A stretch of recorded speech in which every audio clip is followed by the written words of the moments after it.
Hey everyone, welcome back to another Define on TikTok Live, but tonight we are hosting the One More Chapter book club. We are discussing The Heiress by Rachel Hawkins, so I'm going to give us all a few moments to settle on in and get ready. Hey Belle! If you guys filled out the worksheets, go ahead and grab those. I'm excited for tonight's discussion. I know so many of you cannot wait to talk about this book, so I'm going to give us all just a few moments to settle on in. I hope you guys are had a wonderful Thursday. Hey, Bethany.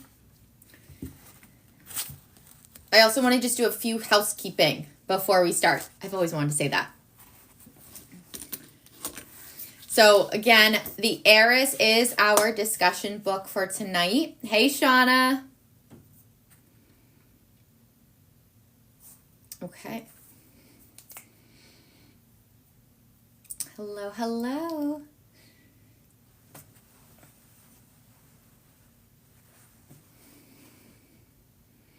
Oh, don't you worry about it. That was honestly one of the housekeeping tips was like, you don't have to worry about filling them out every month. They're just there as an option and a good guide for all of us so we can come prepared and ready to talk.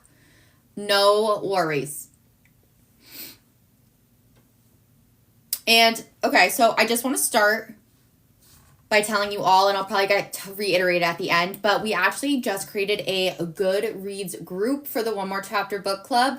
So we're now on Goodreads, and that's exciting. That was housekeeping number one. Housekeeping number two is I did want to mention those worksheets. Those are available. Whether you did them for this month, it is no big deal. I just want to make sure you guys know about them for next month's book club. And then the third housekeeping is that stay tuned tomorrow. I'll be announcing our author spotlight for December. Okay. Now that we got a little bit of the housekeeping out of the way, I want to talk all things The Heiress by Rachel Hawkins. I want to start off by asking you guys your first impression. So overall, how would you rate this book on a scale of 1 to 5? And would you recommend it? I actually gave this book a 5 stars. Bethany said that she loved this book. I would recommend it. I think it's a fast pace. Oh, you also gave it 5. Wait, that's so good. 5, 4 stars. Okay, I also see that. Andy, I'm not sure if you were on, but I wanted to tell you I loved your recommendation, so we created the Goodreads group for book club. But I'll talk about that again at the end. Yes, I love this book. I thought it was a fast-paced book that you could read in one night. It was one of those where you don't want to put it down. But also, I could see why I would probably give it a 4.5. Because, yes, there were the plot twists, but there were some predictabilities that we'll get to. But overall, I thought it was so fast-paced and I really liked it. Diving a little deeper, I want to talk about which character did you relate to the most and why. Now, I hope that in some ways you didn't relate too much to certain characters, but I want to talk a little bit about Ruby first. So let's talk a little bit about Ruby. When it came to my ability to relate to her, I thought that it was on a different type of relation. So more of that understanding of how she was running on survival mode. So she went from this crazy upbringing, kind of that sense of unknown, and we get to see Ruby in this different light. So really seeing her relatability in a different lens rather than I see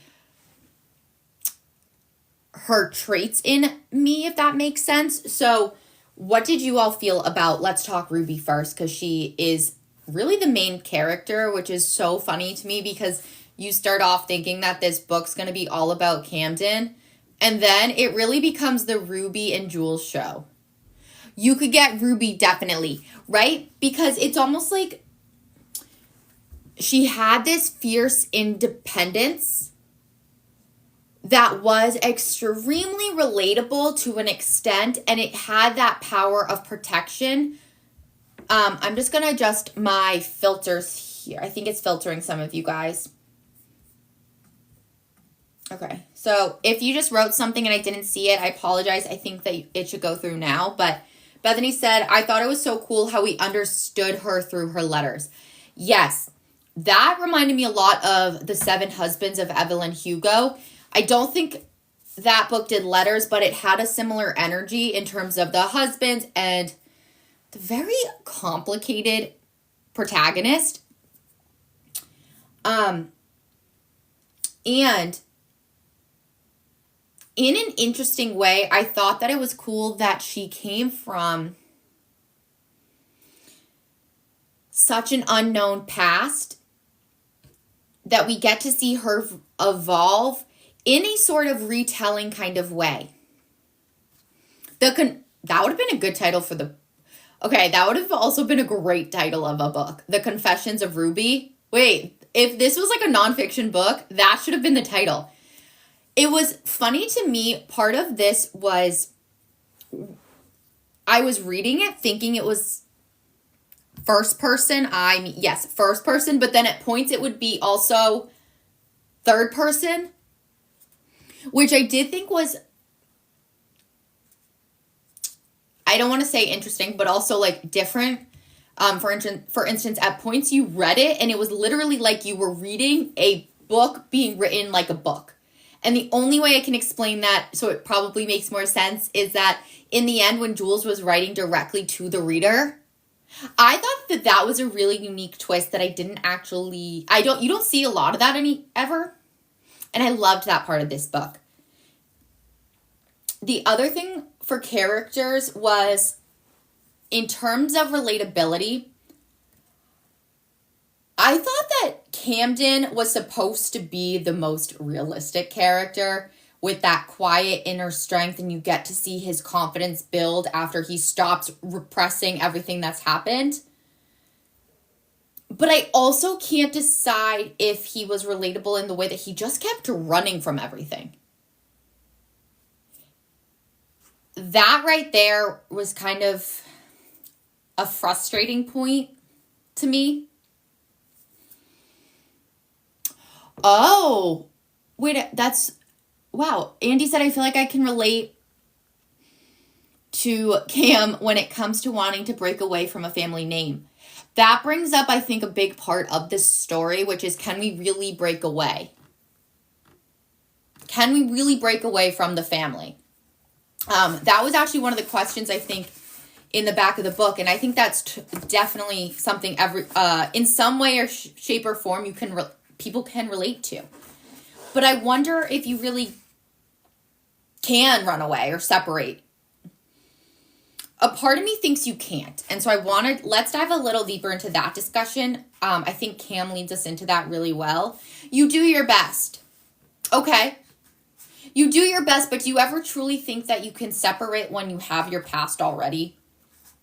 Because you take with you what you've already learned and everything that shaped you into who you are today. That's a great way to put it. Your roots will still be there, but you can change your trajectory. That's a really wise statement right there. Jules is your favorite character in the story. Okay. That is going to bring us to... That's actually a good point. Oh, hey, Spooky. No worries. Because speaking of Jules, what's funny about her is that...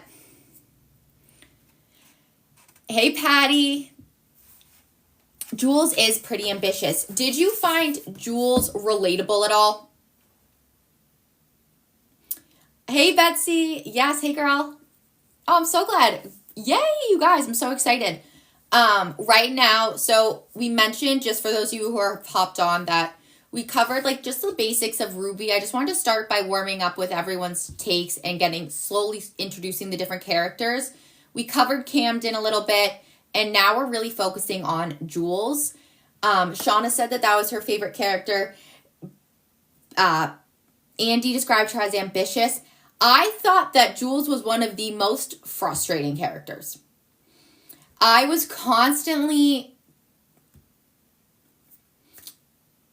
annoyed by her, but I also really liked her character because she was a part of this story that I didn't see coming in a certain way.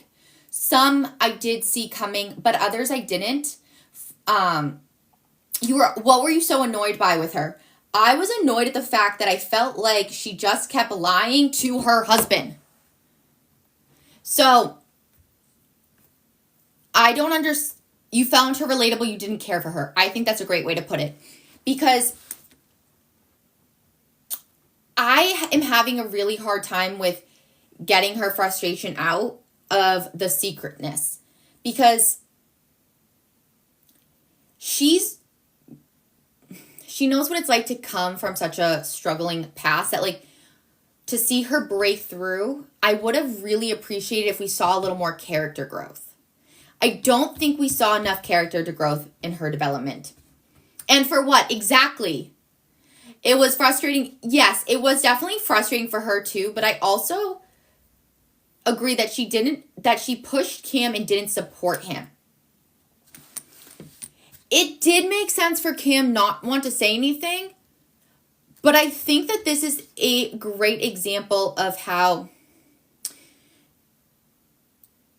you're seeing these characters, and yet are we seeing any growth? Because one of the questions that is in the worksheets is which character showed the most growth?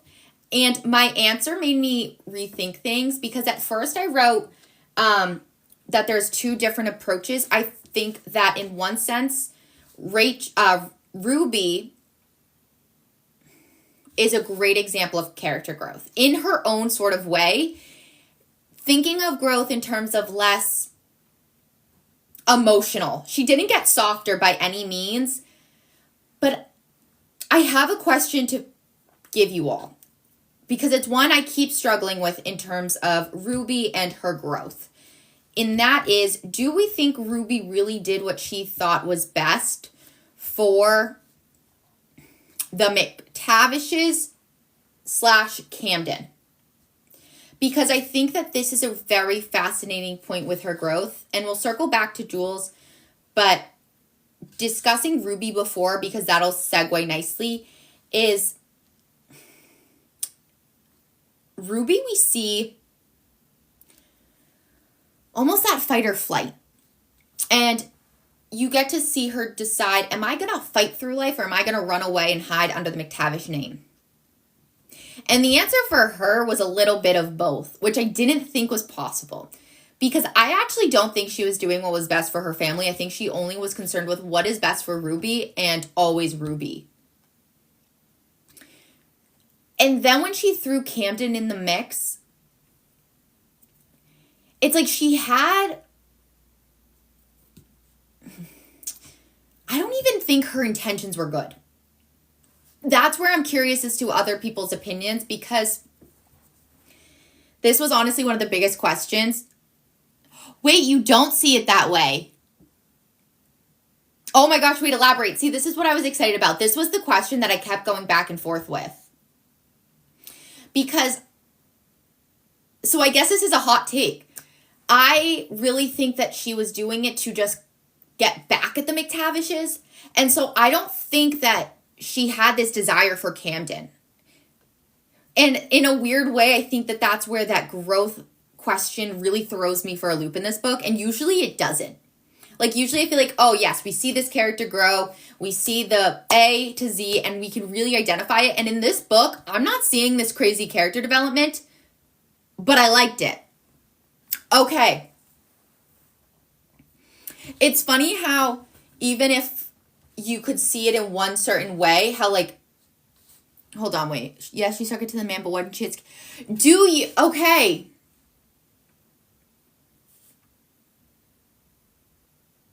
Once she didn't have Camden, you think she was trying to be the protector. Wait. Sorry, Bethany. Are you talking about Jules or Ruby? Because who's inexperienced? Ruby, okay. I'm trying to... Yes, okay. we have to dive. No. I know exactly what you're saying. I think I have a really hot take to throw out at you guys when it comes to Ruby, and that's why we're spending a little bit longer talking about her, because she is so complicated. I don't know if Spooky, I was reading your comment, if Ruby is capable of true love. That is my hot take. My overall hot take with this is that, so that's really what sparked that growth aspect for me, and trying to see if we think she's capable of it. Spooky said,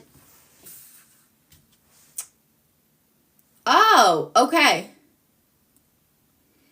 Wait, Spooky said, then how did we know she was napped? Something fishy there. Yes, I could totally see that. The only thing that was weird to me was the fact that, not weird, that wasn't the right word, the articles, I couldn't decide if they were real or not. No one loves anyone. The closest was probably Ruby and Andrew. Cam may love Jules, but Jules doesn't love Cam. Wait, is that what you... Wait, that's interesting. Okay. That's a hot take. I thought that Jules did love Cam. And there is no way that Ruby can love Andrew if she feeds him ant killer. Wait, time out. You guys don't think Jules loves Cam? That's so sad. I actually thought she did. I thought that she was doing I think that she loves them. I think that she loves him and wanted to get what he, quote, deserved. In terms of, she really thinks, because she was in communication with Ruby, and she wanted to, I'm trying to think of the way to phrase it, like almost like follow Ruby's request in order to, yes, she's benefiting too. He ends up with the money also, but I think she ends up loving him. I really do. Huh. That one has me thinking. How did we feel when there was that one scene? Because Andy just mentioned the Andrew relationship, and that was so... She does keep... I know. But it ends up being... I do too. I know. I go back and forth, but maybe that's a question that the book wants you to take away. Is, can you really love someone, but have that secret? I'm trying to think if we think that's possible. Because at the same time, Cam knows the truth. Huh. Wait, I like this thought. That's a question I would like to ask you. I would like to know about, like, from the author. You had a comment. Okay, so we are all liars, huh? Oh. Yeah. Glad I did miss him. Hey, Nero, you're welcome. I'm so glad you're here. Right, so it's like a two-way street. It's like, I know, that's like the frustrating part. This is reminding me of a little bit of the other book where it's like I come on here and then I feel like I change my tune a little bit, where I actually don't like the characters. Which one was that? The mystery one that we read together. It was, oh my goodness. I can't remember, but there was one book where I came on here, I was like, I don't think I liked any of the characters. Now that I think about it, did we end up liking any of the characters? Like, in a good-hearted way? No, but that's okay. Belle made an interesting point that she doesn't think that she would have stayed with him and had the baby if she didn't love him. Also, it shows that no matter poor, rich, money... Yes, I think that was a huge takeaway from this book overall, too, was that concept of inheritance and wealth. And I highlighted it so many times in my book in the beginning because there was this constant repeat of luckiest boy alive, right? And so I was like, how is this going to connect later on? And one of the reasons I think is because Spooky just mentioned this is like, you can have all this power, you can have all this, and the world might think that, wow, they're the luckiest person alive. But power and money does not equal that emotional freedom. And I think oftentimes it goes exactly the opposite. So it makes you wonder, how could you have both? The family secrets and wealth and power of a last name reminded you of the Murdoch family. I wonder if there was like a basis of that. Because I don't know timeline, so I don't know exactly like when the murder and stuff all became popular. But I do wonder if that was based off of anything. Because there is this constant family secret, wealth, and power. But the most frustrating part about this family is that you would think, oh, let's come together. Let's work on this. We all have these secrets, but if our family knows, it can be us against them. But instead, they choose the exact opposite. It's like, okay, we're each going to have our own secrets and fight each other, and the world's going to fight us too, which I think is the ultimate problem in this family. Yes, could have just been her inspo. I actually think that there could definitely be some inspo. I wonder if how in real life, that last scene because the police officer in the end, but there was also the coroner, and how the coroner went right with it. You wonder how often it's like a coroner and then the police officer with that disagreement and ability to be lenient. You wonder how that often plays out in real life as well. And, okay. That's a good point, Spooky. That makes you think. There was so much depth once you start talking about this book. Because it brings up the whole Ben of it all, which I didn't realize that we actually never meet Ben's father. Right? Because we never meet, no, Howell was Ben's father, right? We never actually meet Camden's dad, which is really a fascinating choice, I thought, for the author. Set up with Cam, Ben, and Jules was blaming Cam for... Yes. But I wonder if... I don't think it's possible, but I did have this thought of if Howell was Cam's dad. Yeah, you're right. Who knows? That's such a true point.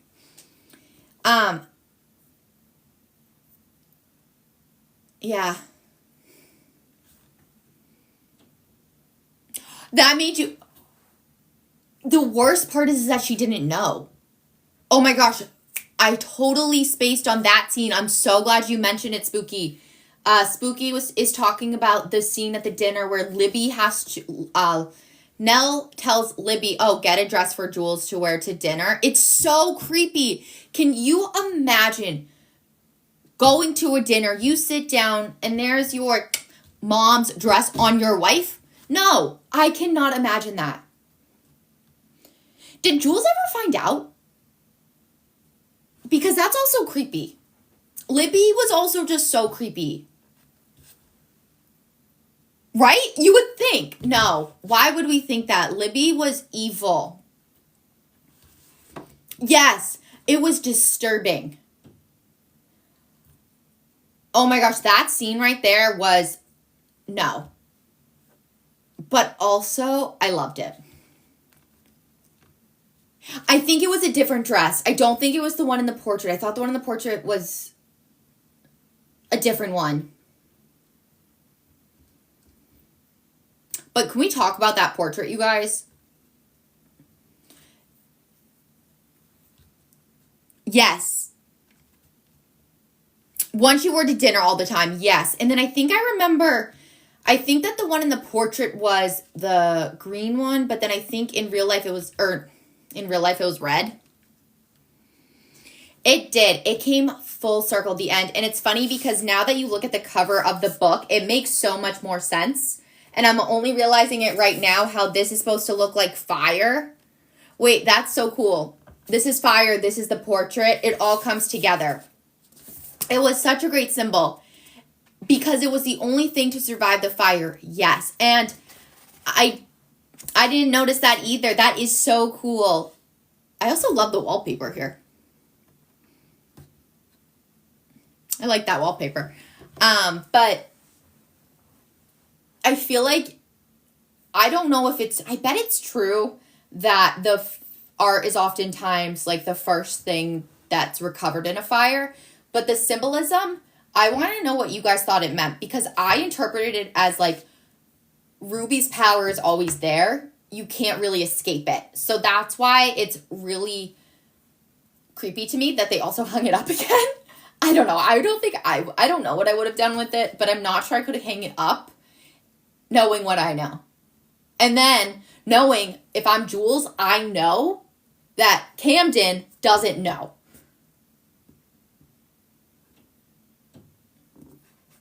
True. But I think that the symbolism in this was kind of crazy.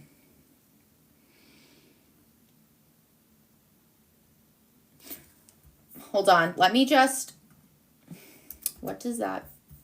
I'm not quite sure what that means, so let me just look this up real quick. Wait. Oh!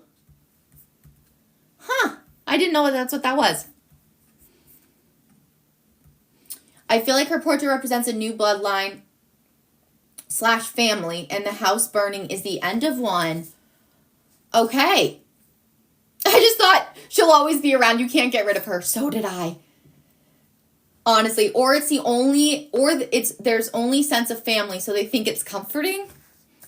I guess. I just think it's creepy.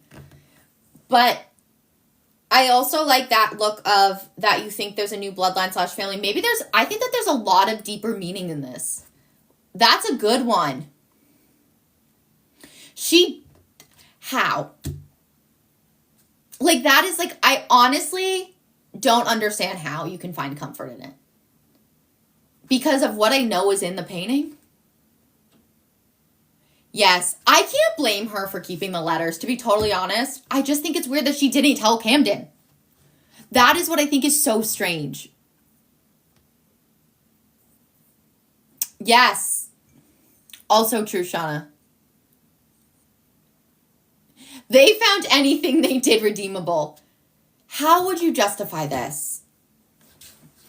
And I think, I'm curious as to when they got it restored, how did they slide it in there? Did they have to tell them? Yes, I wanted to get to that next, actually. The red of it all. So let's go red, and then we have to dive into the husbands as well, because what's interesting is a ruby is red, so that's also going to be the start of this whole red symbolism journey. And there was the red room, which reminded me of Haunting of Hill House, the red, I think, or whatever movie that was. The red room. I think it was Haunting of Hill House. So what did the red mean to you all? I thought that because red is often a symbol of power. Blood is red. Murder a family bloodline. Ooh, that's a good connect. That's amazing. Yes, exactly. I also thought it was funny how the scene where it was Ruby talking to Andrew when they start to confess it all. And Ruby's like, I don't know why they describe it as red. It really looks more black. And you're like, what? What did you just say? Hold up. Temptation is red. Yes, lust is red. Temptation is red. Emergency is red. You don't realize how much symbolism is in a color until you read it in a book. Because there was a ruby,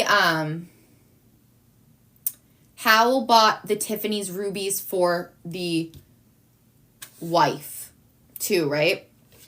Which also has that power, that control. And then there's Jules. I wish that Jules had a color. I feel like that would have been amazing, like an emerald or something to go with the cover because it's green. That would have been amazing.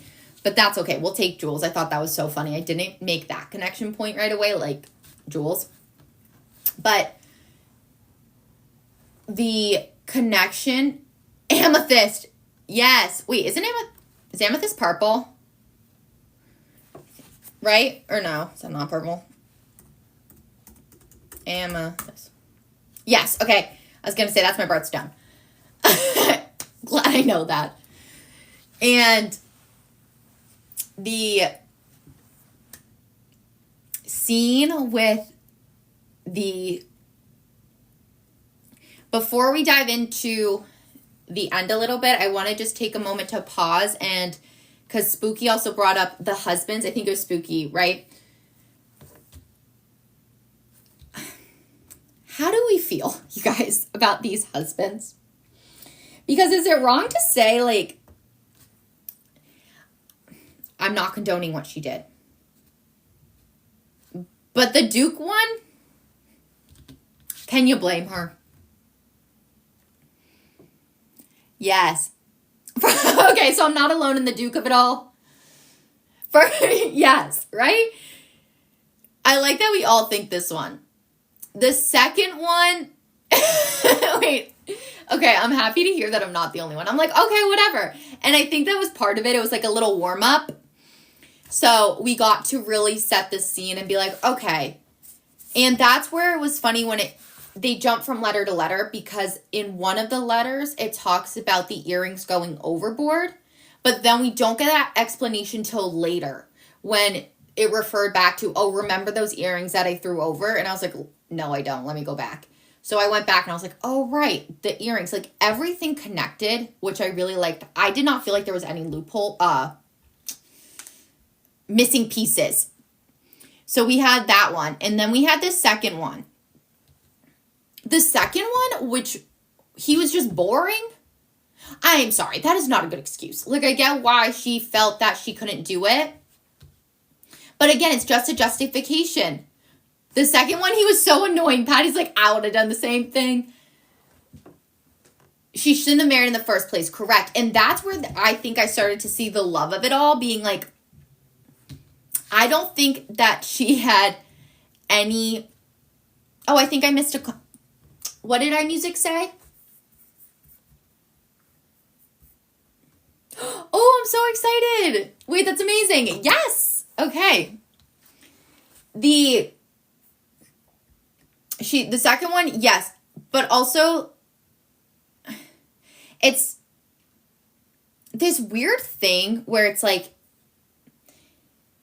I don't know when it started. I wonder what the first documentation of it was, how it's once you get to that number 3 that everyone's like, this isn't a coincidence. So number 2, they could be like, okay, we'll believe her justification. Then the third one happened, and that's when you lost me. No, that was so not okay. Because after 3 is a serial, yeah, you're not wrong. But what's so crazy is that she can sit there. They were married for a decade. And she can sit there and say, I shouldn't have done it, but I'm glad I did it. Like, what? Andrew even justified Duke and was proud, right? No, that is not... also, who writes these things down? Imagine writing your confession. This is my confession. No, don't ever do that. Then you had the 4th, which honestly was just stupid, but even she said it was stupid. But I did not know how she was going to get the last name. I thought it was just going to be 3 and done. But no, it had to get from, I think, was it like Kenmore? Ooh. I also thought she was talking to Cam the whole time. And I think we were supposed to, which is why I loved it. Because did any of you, I want to know how many of you saw some of these plot twists coming. So we're going to break it down. The first plot twist, I think in this order, the first was that, of course, Ruby was Dora. That one I saw coming. Okay? So I want to know, let me know which plot twist you guys did not see coming. The one that happened next, you saw that one. Then the next one was that, which one was the next one? There was actually a lot of plot twists when you think about it.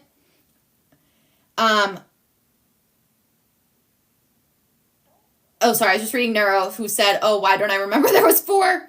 Because the 4th one was so irremarkable.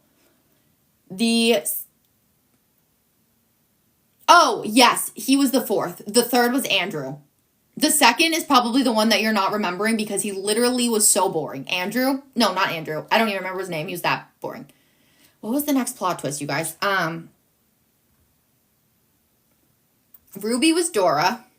I think one of the plot twists that they were trying to get to was that the family knew. Oh, yes. This is The Heiress by Rachel Hawkins. And Hugh, thank you. Yes, that was it. Hugh had to fix the barn. You knew Jules seeked out the family in Cannes, but the Jules-Ruby connection, I was surprised. Yes. I thought at one point that Ruby had reached out to Jules, but I didn't see the fact that she was the granddaughter. That part also was a little hard to follow at one point because it's Claire, who is Ruby's sister. So it goes Claire / Ruby,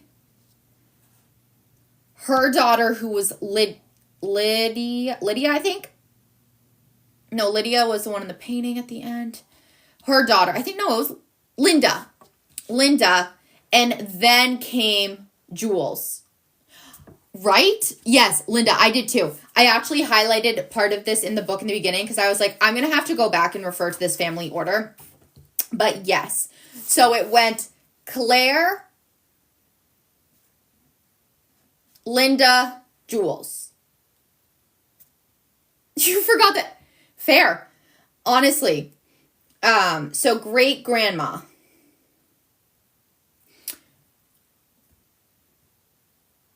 That I did not see. I thought that she was actually going to be Claire's daughter. So I thought she was the one that was playing when Ruby went to go see her, but the age gap wouldn't make sense. But I thought I did not see the fact that he was going to try to get away and she was going to cancel all his jobs. Because immediately I thought, how is he ever going to be able to get a job? His resume is going to say, I worked one day here and I worked one day there.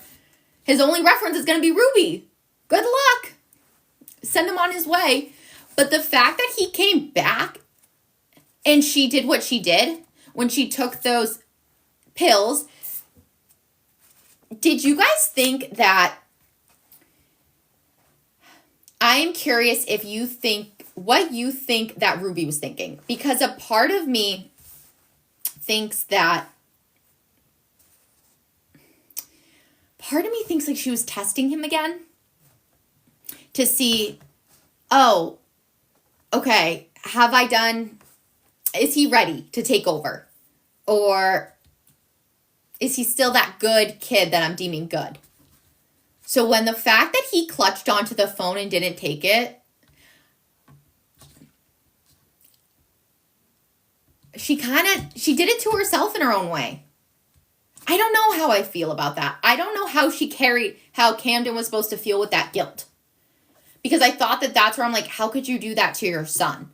So I think that that's where I keep going back and forth with the ability for her to really love. So that was just something that I still thought was weird. He failed but proved he was ready to be independent. So it's like, what was her passing then? Because if she wanted him to be independent in a weird way, well then you think that she wanted him to go through with it. As in, yes. Oh, good point. That's a good point. She already wrote out the confessions. It's like she had a backup plan. You think that's the nurture nature thing. He was nurtured as a McTavish, but natured as, whatever he was. Oh, big brain. Wait, I love that comment. Which also, I think that nature and nurture has a lot to do with Ruby specifically as well. And I think one of my favorite metaphors that's used over and over again is the scorpion and the frog, because it fits in so nicely. It's almost like she was wondering, with the reason that what made me think of it was the Andrew situation, because how can you do that if it's not in your nature a little bit? I know it's a tricky discussion, but you think we are mostly based on nature, but our nurturing becomes our nature, if that makes sense. That makes a lot of sense. I just want to think about that. I'm going to read that again. I think we are mostly based on nature, but our nurturing becomes our nature. So that's almost like the which came first, the chicken and the egg, right? And I think that they do go hand in hand. And I mean, what were we to expect when she was napped? We're going to call it napping on here. When she was napping at 3. So she already had some core memories before she was 3. She already had some development. But then you're thrown into this family where you have the dad of it all who just bloom anyone in his way. You don't know how that can be in anyone's nature.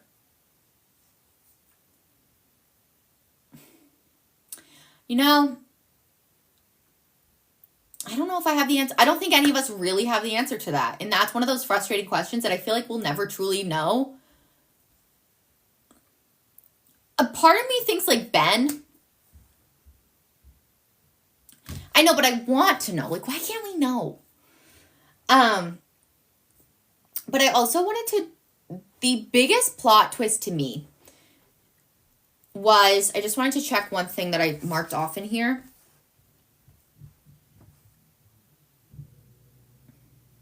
Yes, okay. The last one, okay? I want to just jump to the end real quick because I did not see this ending coming. I did not see that, we're going to call her OG Ruby, was with Grace still. I actually didn't see that one coming. So I'm curious if you guys did.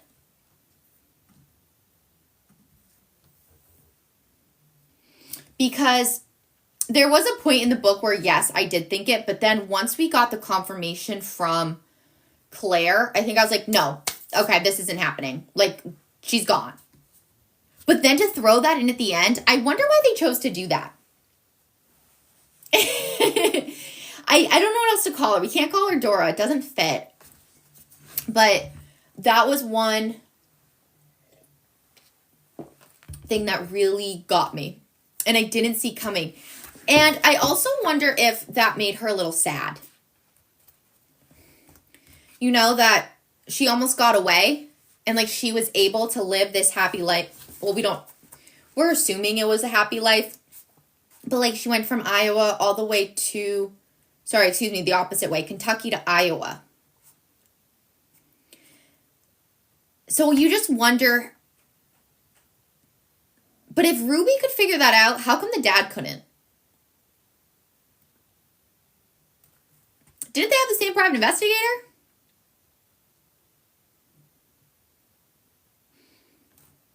I didn't think about that before. Yeah, how did that happen?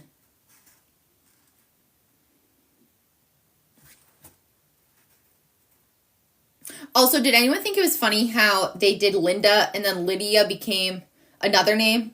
I was like, those are very close together. Huh.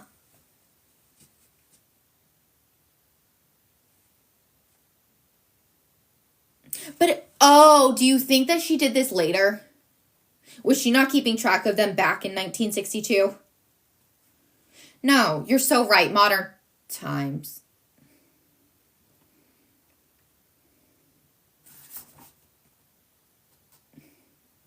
Huh.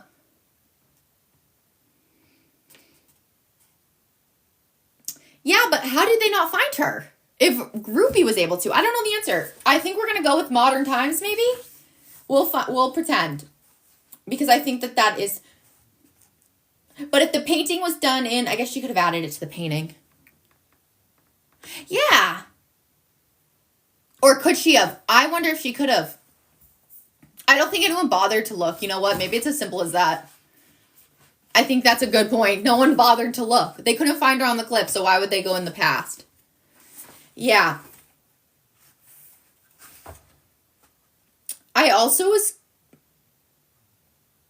I marked off this page because I don't know.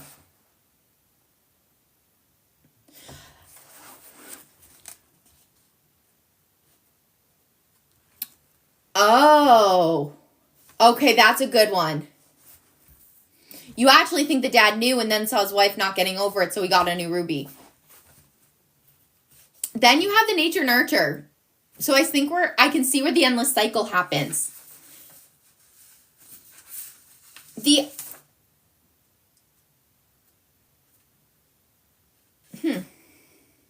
Okay, yeah, what's your big question on?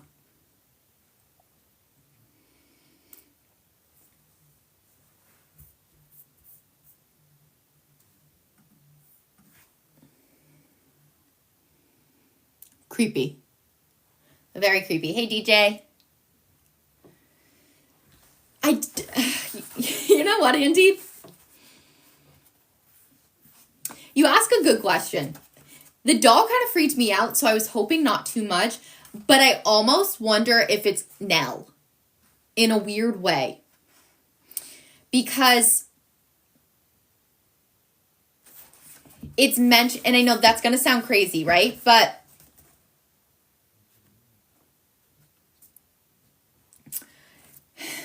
a part of me wonders if, I have this thought in my head. Let me see if I can convey it. Because I picture Nell, right? And I picture thinking again about that nature and nurture, how she could have been. So a part of me wonders if her heart is like in the doll. And it's almost like she's stuck and she can only take care of that doll because everything else around her is out of control.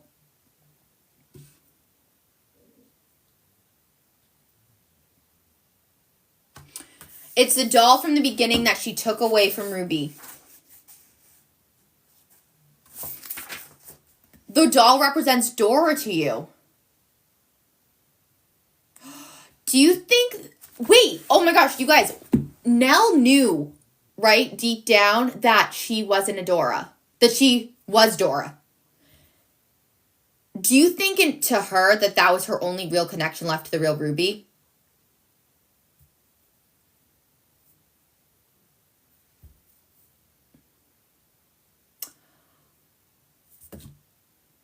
I think we just came up with something. I think that might be part of it. And it's almost like it was Ruby to her. Wow. What is the age difference between the two of them? Does anyone remember?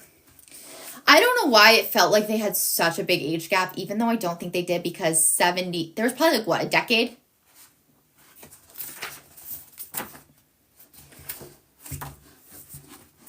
But can you imagine 3 years? That was it? Oh my gosh, why did Nell feel so much older than that? But it also made me really sad when slowly Howl started to become a character. And I was really glad that they didn't focus too much on her, because Nell just made me angry and also really sad, because there was such a competition with this family. And I think we see that a lot too nowadays, when if it's like two siblings and they're both kind of going after the same thing, you get this competitive edge where they're pitted up against each other.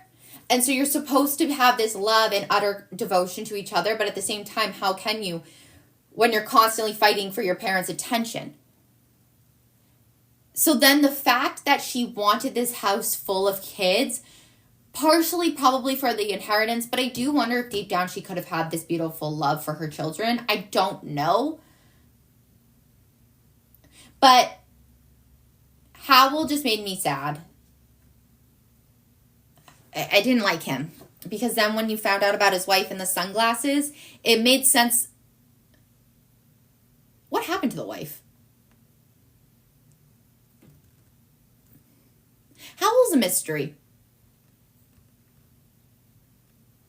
Because then you had Nell, who was with that guy who was also a horrible guy. Wow, this was a really messed up family if you think about it for too long. And this family tree gets very confusing. Is there any other questions out I feel like we have left over? Like any missing holes in this book? Because I think that this is the first book I really don't have a huge hole in it.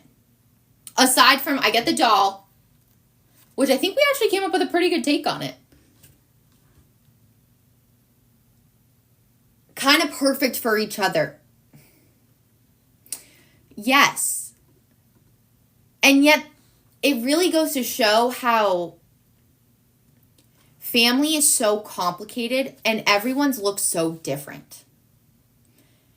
And I thought it was really a nice wrap up to things when that car scene, I know Shauna mentioned it earlier, when Camden was thinking about his family and what family really meant to him, and that at the end of the day, Jules was his family. And I really liked the fact that he was able to get that piece. Because I do think it's a piece that he deserved. Because at the end of the day, I feel like he's the only actual okay character. Ignoring what he did to Ruby. We're going to try to put that aside. I know we can't, but I do think he's a decent character. And I'm really happy that that went out. Broke generational curses. Cam was your favorite. What made him your favorite? And I think that's such a cool point that you make, Spooky, because the last page, I think it was like the last page, asks about, let's read the last line because that's actually exactly what it's about. I think, were we forced into the role of, I'm not going to say it on here, but did we have any other choice? I think I know the answers, but sometimes I lie awake at night, our child's kicking inside me, half him, half me, and remember that Kim and I are both Ruby's heirs. Me by blood, him by a different, but no less powerful bond. And I wonder. So it makes you think, did they really break these generational curses, or what's to come? Because now they have unlimited wealth. What are they going to do? That would make for a really good sequel because you don't know. And I wonder, if you guys were to write their ending, how would you make it happen? Would you make it all sunshines and rainbows? Or do you think that the reality of it could be a little different? He seemed the most relatable and authentic. Yes, he really did. Even in his own bizarre way, he did feel like that. The other little connection that made me think things a lot. Wait, stop. Jules, you really think that? Wait. I kind of love that take. Now that would be a good sequel. Oh, I like that take. You should write the sequel. Wait, I love that. Oh, Belle thinks that too. Oh. Okay, hold on though. Because Belle, I thought that we were on the side that Jules loved Cam. And so, how can those two things be true? That's what's so frustrating with this book and these different questions is you really have to hold space for the two things. The fact, though, that it always comes back to the fact that Jules was in theater. You're so right. She's still got a dark side. And she loves theater. Because there was something that I actually didn't know until I was looking into the naming of it. Because I also was a little curious about the Brewster of it all. And I love that in the end we end up finding out that Brewster was because of there was a show, right? What was it? This is going to bother me.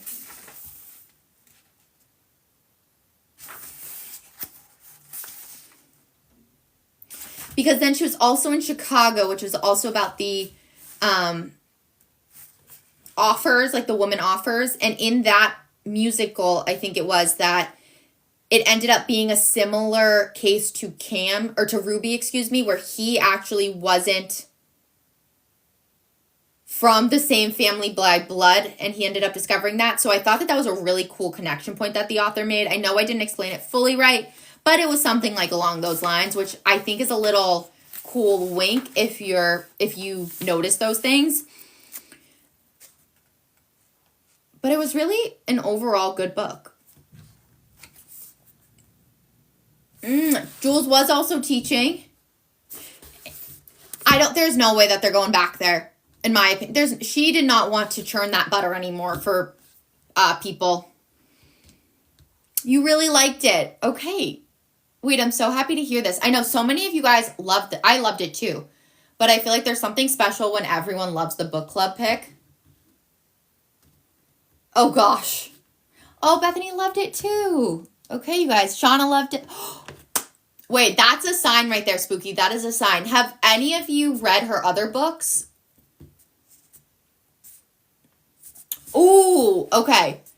Andy also wants to know who would everyone cast for a movie/series. Oh, no big deal. For Ruby, okay, I did some looking. For Ruby, I'm curious as to who you guys would cast, because this one, Jules was the hardest for me. It is. Okay, I just added it to my TBR list. I thought either a Nicole Kidman or Rosamund Pike for Ruby. I was picturing like a little more of that sophisticated. Honestly, I picture her like the cover of The Husbands of Evelyn Hugo. Who would you guys pick? So Ruby, I have that. Jules, I narrowed it down to Daisy Edgar Jones. Oh, Belle likes that pick. Okay. Okay, wait, I like that.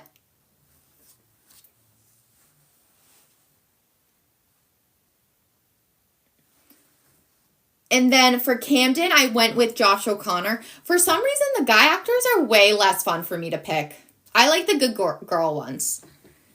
Ruby, you did Meryl Streep. Ooh, I could see that. Yes. These are good. I wonder if... Okay, so there would definitely have to be a couple of Rubies in there. Because there was, I feel like, that younger and then the older. I'm going to look up who that is. I want to know. Jessica Lange. That name is familiar. Who is that? Oh, that's also a really good pick. Wait, I like that pick too. That is literally what I picture her as, Jessica Lange. I've never heard of her, and I really like that one.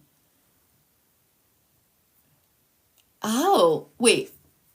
Let me go back for a second. We have Cam, you put Austin Butler, and Jules is Abigail Cohen. I love Abigail Cohen. I want justice for Fate, the Winx saga. I put... Oh, I like these takes. Wait, this is... Blake Lively as Jules. I'm not sure we can ever condone Blake Lively anymore. I don't know what's going to happen. This is going to be another It Ends With Us. Yeah, let's put Justin Baldoni as Camden. Oh my gosh, that hurts. Ben totally equals Jacob Elordi. Yes. Elordi is my love. I actually could see Austin Butler also being a really good Ben. I don't know, I just picture him being a little more suave. Like, can't you just picture him, like, giving, like, frat boy, but, like, old? Joshua Hart. Let me I like being able to put the faces to the name. Good choice. I love that option as well. Wow.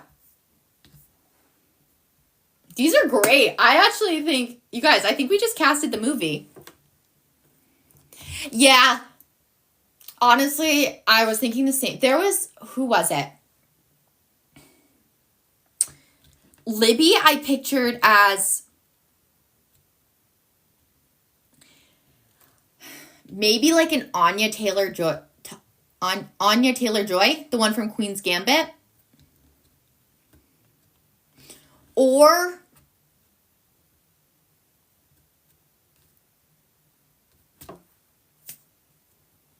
Margot Robbie, honestly.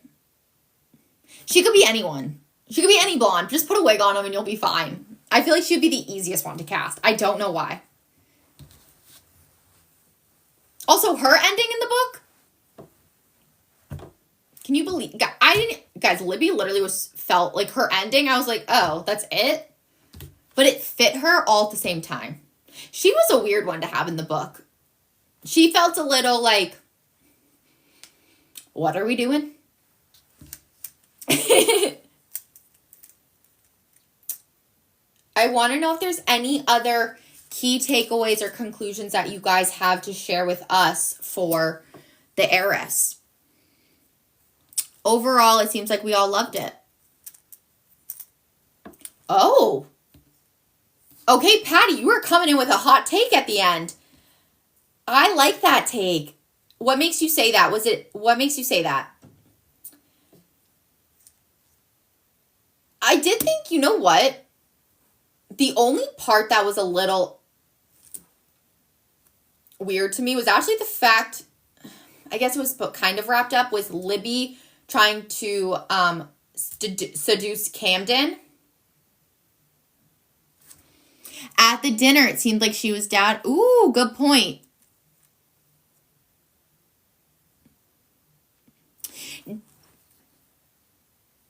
I felt like, though, there was going to be, I kept waiting for there to be some, like, creepy throwback with Libby, but I guess it was really just the fact that her dad put her up to it. You saw it oh my gosh, I can't help but think of, like, he saw it coming. This book is giving, like, he saw it coming. Da-na-na-na-na-na-na-na. Yeah, that was gross. I didn't like that either. But I kept waiting for a little bit more with that shoe because a part of her was like, I did like you.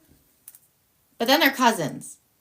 But technically not from blood if you want to think about it like that. But that was a weird one. Very weird.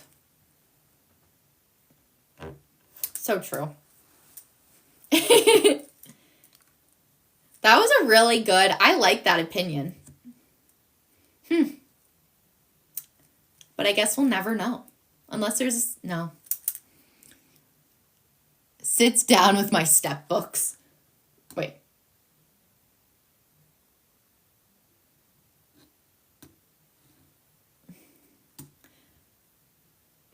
I'm trying to interpret it, but I can't do it. I'm trying.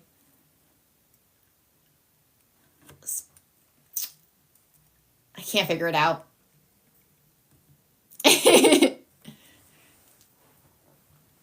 Okay. I feel like I don't have any, that was everything that I think there was to discuss. Oh, okay, I see. Yeah. Eyes on Me is about stepbrother and stepsister. Oh, yes. Okay, I see what you're saying.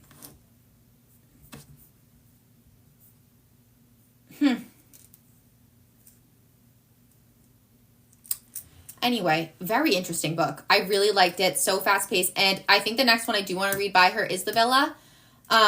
We did actually create, you guys, a Goodreads group for us for the One More Chapter book club. Hey, Angela. And the next book will be announced tomorrow morning. It'll be an author spotlight. So stay tuned for that. And I want to thank you guys so much for showing up tonight and talking about the book with us. Oh, I'm so happy to hear that, Angela. Tomorrow morning, yes, I will announce the book. December is an author spotlight, and it will be meeting December 18th, I believe. That's the Thursday. And so mark that in your calendars, and tomorrow morning I will announce the book. Thank you so much, you guys, for tuning into our One More Chapter book club. I appreciate each and every one of you. And I will talk to you all again tomorrow. Good night, everyone.